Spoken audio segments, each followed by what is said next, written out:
लातूर जिल्ह्यातल्या पानगावमध्ये 19 फेब्रुवारीला छत्रपती शिवाजी महाराजांची जयंती मोठ्या उत्साहात साजरी झाली।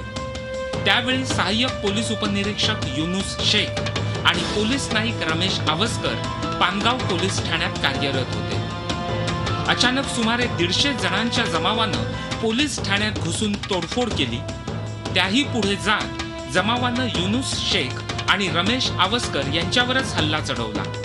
यात 56 वर्षीय शेख यांना जमावानं बेदम मारहाण केली।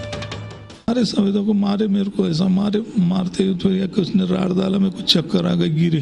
चल मुझे जहाँ पे तूने झंडा निकाला वहाँ पे मैं बोला चलने को नहीं आ रहा, मैं भागने की कोशिश कर, मेरे को यहाँ पे एक ने लकड़ी मारा लंगड़ा में, मेरे को मारते दोनों बच्चे ऐसे बुढ़ों ने करे। जो बोला वो पुट्टा आगे था, मेरे को पकड़ के बोले झंडे दे, बोले इसके हाथ में झंडे दे दिए, हाथ में दिए, घोषणा देने लगा जय शिवाजी जय महाराष्ट्र। शिवाजी महाराज जयंतीच्या दिवशी संवेदनशील जागी भगवा झेंडा लावण्यापासून युनुस शेख यांनी गावातल्या तरुणांना रोखलं होतं। त्याचाच राग मनात ठेवून काही जणांनी युनुस शेख यांना निशाणा केलं। त्या गावगुंडांवर तातडीनं कारवाईची मागणी युनुस शेख यांच्या कुटुंबियांनी केली आहे।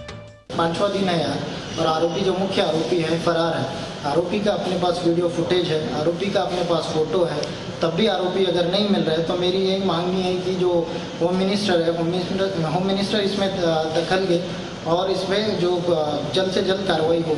या प्रकरणी पोलिसांनी 125 जणांविरोधात गुन्हा दाखल केलाय, मात्र आतापर्यंत केवळ 16 जणांनाच अटक केली आहे। घटनेचं गांभीर्य लक्षात घेता आणि एकूणच कायदा आणि सुव्यवस्थेची परिस्थिती आणि तिथं जो गंभीर प्रकार झाला त्या संदर्भामध्ये अतिशय गांभीर्याने ही घटना घेतलेली आहे। त्या संदर्भामध्ये राईटचा गुन्हा दाखल केलेला आहे, त्याचबरोबर 295 अन्वये सुद्धा आपण गुन्हा दाखल केलेला आहे आणि त्याच्यामध्ये कडक कारवाई करण्याचे आदेश दिलेले आहेत। रेणापूर पोलीस स्टेशनला भादवी कलम 307, 353, 333 दंगा करणे, सार्वजनिक मालमत्तेचं नुकसान करणे या कलमाखाली गुन्हा दाखल केलेला आहे।